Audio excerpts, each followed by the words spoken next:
दिनांक 6 जून 2020। एक बेहद अप्रत्याशित, अकल्पनीय खबर हमको सुनने को मिली कि बौद्धाचार्य शांति स्वरूप बौद्ध नहीं रहे। वे लगातार सम्यक इंडिया टीवी के माध्यम से इस कोरोना काल में, जबकि लॉकडाउन था, वो अपनी सक्रिय उपस्थिति जनमानस के समक्ष प्रस्तुत कर रहे थे और वो बहुत ही महत्वपूर्ण था। बौद्धिज़्म के लिहाज से, अम्बेडकरी चिंतन के लिहाज से वे लगातार इतिहास से कुछ नई चीज़ें और उनका जो ज्ञान और उनका जो अनुभव और उनकी जो अपनी मान्यताएं, स्थापनाएं थीं, उसको वो लगातार सबके समक्ष प्रस्तुत कर रहे थे। और ऐसा करते करते ही जो सोशल मीडिया है उसके समक्ष भी जिस तरह से वो अपनी उपस्थिति दर्ज कर रहे थे, हम कभी सोच ही नहीं सकते थे। मुझे तो उनकी बीमारी का भी पता नहीं चला, और बल्कि जब मेरे मामा ने मुझे फ़ोन किया कि इस तरह की बात हो गई है, ज़रा पता करो, तो मैंने कहा ये तो इम्पॉसिबल है। उनकी हमने बीमारी की भी खबर नहीं सुनी। और फिर मैंने कपिल को फ़ोन लगाया तो कपिल ने मतलब अब इस स्थिति में भी ले लिया और बस एक लाइन कही उसने कि पापा नहीं रहे, और बहुत बहुत विह्वल था वो। और मुझे जैसे एक शॉक लग गया। मैं भी बिल्कुल अवाक की स्थिति में एक छोटा सा वाक्य बोल करके फ़ोन कपिल की तरफ से कट हुआ। मैंने कहा धैर्य रखो कपिल, और ये एकदम अविश्वसनीय खबर है। पर कपिल बहुत रो रहे थे, बहुत रो रहे थे। निश्चित तौर पर यदि कोई व्यक्ति लंबे समय से बीमार हो, सक्रिय नहीं हो, उसकी कोई सामाजिक उपादेयता नहीं होती है, तब तो मतलब मैं इस बात को, मेरी क्षमा कीजिएगा, तब मैं उस मौत को सहजता से ले लेती हूँ कि चलिए ठीक है, अपने समय में उन्होंने काम किया, बात ख़त्म हुई। पर शांति स्वरूप बौद्ध तो लगातार काम कर रहे थे, लगातार काम कर रहे थे, लगातार काम कर रहे थे। और शांति स्वरूप बौद्ध का मतलब कोई एक व्यक्ति नहीं है मेरे लिए। मैं उनको पूरी की पूरी एक संस्था की तरह देखती हूँ। बड़ी संस्था, गंभीर और डायमेंशन है, बहुआयामी है। एक दो ही पक्ष हों उस व्यक्ति के, ऐसा नहीं है। मेरी उनकी मुलाकात, मुझे याद है, अस्मिता दर्श के रौप्य महोत्सव में नागपुर में हुई थी। और जिस अंदाज में वो भाषण दिया करते थे वहाँ, मतलब वहाँ उनको मैंने जैसे सुना था, उसमें और आज में कहीं कोई परिवर्तन नहीं था। वही उत्साह, वही वैचारिक क्रांति की तरह, मतलब खुद तो जोशीले होते ही होते थे, वो साथ में सबके भीतर जोश भर दिया करते थे। उनके शब्दों में एक रिदम था, एक लय थी, जो किसी भी श्रोता को बड़ी सहजता से अपने आप को सुनने के लिए बाध्य कर दिया करती थी। बहुत कमाल की वक्तृत्व शैली थी। जोश बहुत था, तेज़ बहुत, आवाज़ भी बहुत तेज़, बोलते बोलते वो बहुत तेज़ी पे, हाई पिच पे पहुंच करके बोला करते थे। और ऐसा नहीं है कि वो सायास कर रहे थे, वो अनायास उनके भीतर उस संघर्ष का, द्वंद्व का जो परिणाम था, वो उनकी वाणी से झलकने लगता था। अब मैं जो उनको एक बड़ी संस्था कह रही हूँ, उसके पीछे बहुत सारे कारण हैं। वो हम सब जानते हैं कि चित्रकार थे और बड़े कुशल चित्रकार थे। कितने ही चित्र उनके बनाए हुए पूरे विश्व में पर्याप्त प्रसिद्धि प्राप्त कर चुके हैं। और उनके यहाँ जो कैलेंडर्स छपा करते थे, उन कैलेंडर्स को या जो किताबें उनके यहाँ बच्चों के लिए इलस्ट्रेटेड हुआ करती थी, उसके जो चित्र हैं वो किस तरह से छपा करते थे और उसके लिए किस तरह की स्केचिंग होती थी, ये सब हम बहुत अच्छे से जानते हैं। तो मैं ये कह रही हूँ कि वो केवल चित्रकार, अकेले चित्रकार नहीं थे। सम्यक प्रकाशन जैसा एक मंच अम्बेडकरी साहित्य, बौद्ध साहित्य के प्रचार प्रसार के लिए उन्होंने जो खड़ा किया, वो उनके विज़न को दर्शाता है। हर तरह का, पाली के बहुत अच्छे जानकार थे, पाली को लेकर के उन्होंने बहुत काम किया। हिंदी, अंग्रेजी, संस्कृत, पाली, सारी भाषाओं पर कमांड रखते हुए चीज़ों का विश्लेषण करना, ये कुछ बहुत बड़ी बात है किसी एक व्यक्ति के लिए कि कहाँ पाली, कहाँ संस्कृत, कहाँ हिंदी, कहाँ अंग्रेज़ी, इन सब को लेकर के वो जिस तरह से काम कर रहे थे और लगातार एक हस्तक्षेप पाली को लेकर के किया करते थे कि इसका ये शब्द ठीक है, ये शब्द ठीक नहीं है, मतलब विश्लेषण के साथ वो चीज़ों को रखा करते थे। और यही वजह है कि पाली की क्या महत्ता है और पाली में जो त्रिपिटक है उसकी क्या महत्ता है और उसको किस तरह से लिया जाना चाहिए और कौन सी चीज़ों को हमें तार्किक तौर पर लेना चाहिए, कौन सी चीज़ों को छोड़ना चाहिए, इसको उन्होंने लोगों के लिए भी छोड़ रखा था। पर धम्म ग्रंथ का जिस तरह से उन्होंने प्रकाशन किया था, बहुत महत्वपूर्ण है, बहुत महत्वपूर्ण कार्य है। और केवल प्रकाशन नहीं किया था, मुझे क्या और भी लोगों को बहुत अच्छे से याद होगा कि किस तरह से उन्होंने उसको एक ग्लैमर के साथ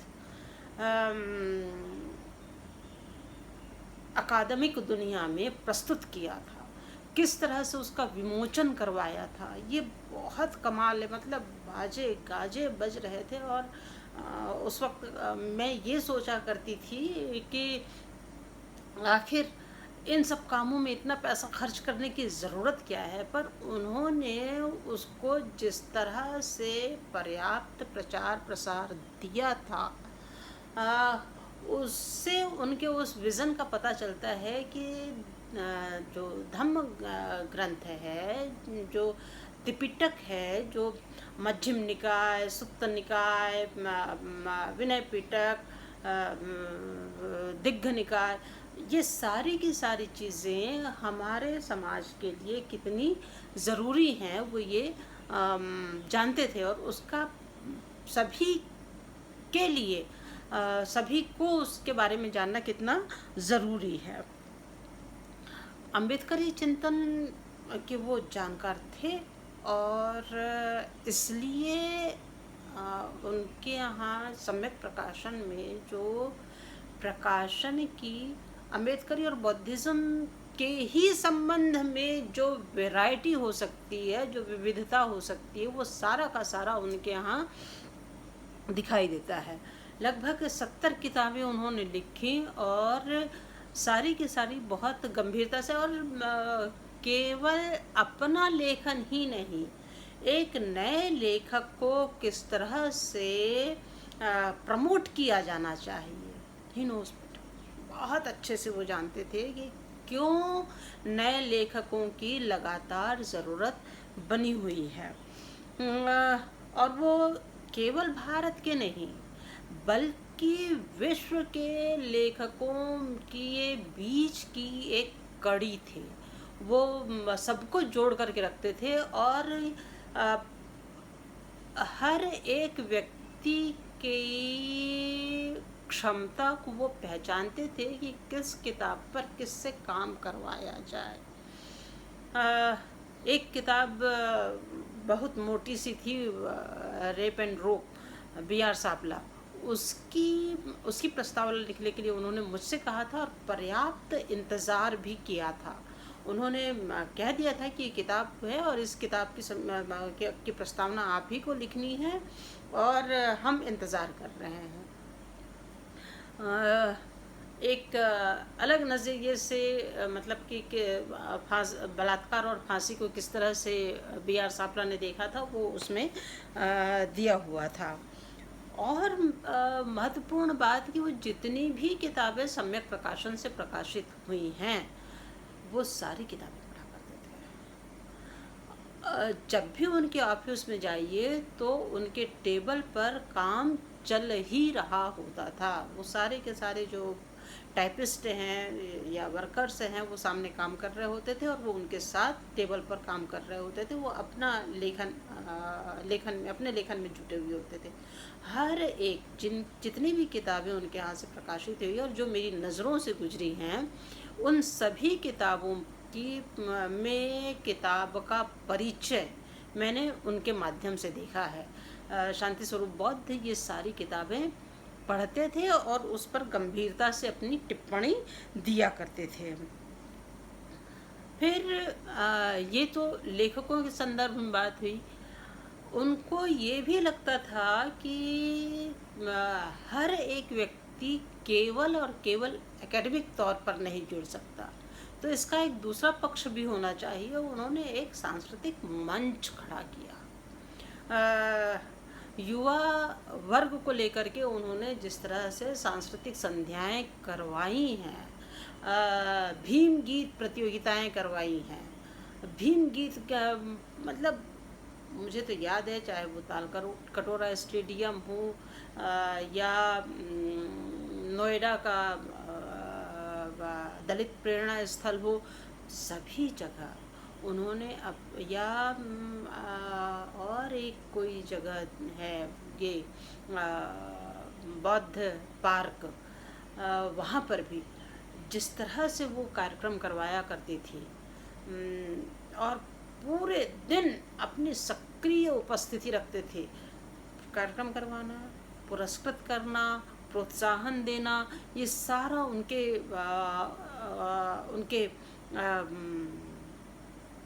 क्या कहना चाहिए, मिशन की तहत वो इस काम को किया करते थे। वे संगीत प्रतियोगिता तो करवाते ही थे, साथ ही साथ केवल युवा क्यों, उस युवा का परिवार भी मेरे साथ जुड़े, तो वो परिवारों के सम्मेलन करवाया करते थे और सभी आयु वर्ग के, चाहे वो स्त्री हो, पुरुष हो, बच्चे हो, बूढ़े हो, सबके लिए किसी न किसी तरह की प्रतियोगिता का वो आयोजन करते थे और उनको पुरस्कृत भी करते थे। परिवार यदि किसी मिशन के साथ पूरी तरह से नहीं जुड़ेगा तो उन्हें पता था कि सामाजिक परिवर्तन में देर होगी, इसलिए वो ये काम गंभीरता से समझते थे कि किसी भी परिवार की उपस्थिति किसी सामाजिक आंदोलन में कितनी गंभीर है, वो इस तरह के काम किया करते थे। वो प्रत्येक वर्ष धम्मभूषण सम्मान भी दिया करते थे, जिसमें कलावंत तो होते थे, एकेडमिक वर्ग के लोग होते थे, सामाजिक कार्यकर्ता होते थे और ये भी प्रोग्राम पूरे ग्लैमर के साथ होता था। ऐसा नहीं छोटा मोटा करके छुट्टी पाली, ऐसा नहीं। हम जैसे लोग तो ये सोचते हैं कि इतना पैसा कहाँ से लाएंगे, पर उनके साथ लोग ऐसे जुड़े हुए थे कि स्वतः एक डिमांड पर लोग उनके साथ पैसे लेकर खड़े हो जाते थे। ये ऐसा व्यक्तित्व अर्जित करना बहुत ही कम लोगों के बूते की बात है। इसलिए भी मैं उनको नमन करती हूँ कि उन्होंने एक कमाल का विश्वास सारे के सारे जनता के मध्य अर्जित किया हुआ था, ये विश्वास अर्जित करना मजाक नहीं है। फिर उन्होंने ये भी देखा कि किस तरह से अपनी उपस्थिति लगातार बनाए रखने के लिए जो आधुनिकतम संसाधन है उनका इस्तेमाल किया जाए। तो वो फेसबुक पर, ट्विटर पर और इन तमाम जगहों पर वो उपस्थित थे। और चूँकि उनको ये पता था कि प्रकाशन की दुनिया में हमारे लिए कोई स्पेस नहीं है, तो सम्यक प्रकाशन खड़ा कर दिया। फिर जब देखा कि सोशल मीडिया में भी हमारी कोई उपस्थिति ऐसे दर्ज नहीं हो पा रही है, तो और लोगों की तरह उन्होंने भी सम्यक इंडिया टीवी यूट्यूब चैनल किया। और उसको हरि भारती जी और हेमंत बौद्ध दोनों बहुत खूबसूरती से संचालित कर रहे हैं। ये मतलब शांति स्वरूप बौद्ध जी के निर्देशन में वो लोगों के घरों तक जाया करते थे, प्रश्नावली तैयार करते थे और उसको किस तरह से प्रचार प्रसार दिया जाए वो ये जानते थे। अभी वो खुद लगातार सम्यक इंडिया टीवी में छोटे छोटे वीडियोस के माध्यम से ये बता रहे थे कि बौद्धिज़्म की या अम्बेडकरिज़्म में क्या कुछ नया है। अब भाई जो आदमी किताबों के बीच है, किताबों में काम कर रहा है और दुनिया भर के लोग उनके पास प्रकाशन के लिए आ रहे हैं, और उन सारी किताबों को जब वो पढ़ रहे हैं तो निश्चित तौर पर एक ज्ञान का जो अकूत भंडार उनके भीतर था वो उसको लोगों को दे रहे थे। फिर केवल कलात्मकता या एकेडमिक्स ही उनके पास नहीं था, केवल यूट्यूब चैनल ही उनके पास नहीं था, उनके पास वो गंभीर सामाजिक जिम्मेदारियों का भी वहन किया करते थे। वो एक्टिविस्ट भी थे और बतौर एक्टिविस्ट उन्होंने कई सारे धरना प्रदर्शनों का संचालन किया, नेतृत्व किया। चाहे वो रोहित वेमुला के संदर्भ में रहा हो, जंतर मंतर में जिस तरह से हजारों की भीड़ के साथ अपनी आवाज़ उठाई हो, या फिर सफाई कर्मी आंदोलन के लिए बात कही। मतलब ऐसा कोई क्षेत्र सामाजिक संदर्भ में उनकी जो है एक इतिहास बोध के साथ वर्तमान में भी उनकी कड़ी और पैनी नज़र थी, जो बहुत बहुत ज़रूरी हस्तक्षेप लगातार वो इस नज़र के माध्यम से किया करते थे। पूरे देश में सम्यक प्रकाशन की किताबें विविध पुस्तक मेलों के माध्यम से होती रही है, और सम्यक प्रकाशन का बल्कि लोग इंतज़ार करते थे और उनके जो बुकलेट सूची पत्र है उसके माध्यम से वो किताबों को मंगवाया करते थे। एक वैश्विक उपस्थिति उन्होंने इस मामले में दर्ज की थी। अब चूँकि दोनों तरह का बौद्धिज़्म के संदर्भ में भी और अम्बेडकर चिंतन के संदर्भ में भी दोनों ही तरह की चीज़ें उनके यहाँ से प्रकाशित हो रही थी, तो ये बहुत ही स्वाभाविक है कि लेखकों की उपस्थिति भी उनके घर पर बदस्तूर थी।